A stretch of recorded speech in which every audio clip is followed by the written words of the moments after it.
ఈరోజు వైఎస్ఆర్ పార్టీ నాయకుడు మాజీ మంత్రి అంబటి రాంబాబు గారు ఈరోజు మా ముఖ్యమంత్రిని నోటికొచ్చిన మాట్లాడడం జరిగింది. ఇదంతా కూడాను తిరుమల తిరుపతి దేవస్థానం లడ్డు విషయంలో వీళ్ళందరూ పేర్లు వచ్చాయి, త్వరలో వీరంతా అరెస్ట్ అవుతారని చెప్పి దీన్ని డైవర్ట్ చేయాలని చెప్పి ప్రజల్లో చాలా మంది ప్రజలు చాలా ఆగ్రహంగా ఉన్నారు ఈ లడ్డు విషయం పైన. దానికోసం అని చెప్పి వీళ్ళు ఈరోజు బాబుని తిట్టి డైవర్ట్ పాస్ చేస్తున్నారు.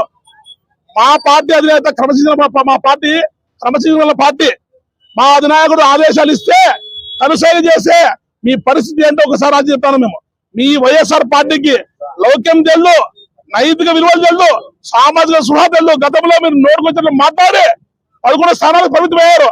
ఇలాగే మీరు ఇలా ఉంటే మీ పార్టీ కూడా బంగాళాఖాతం కలిసిపోతుందని, మీరంతా చికిత్స జన్మస్థానం జైల్లో ఉంటారని నేను తెలియజేస్తున్నాను.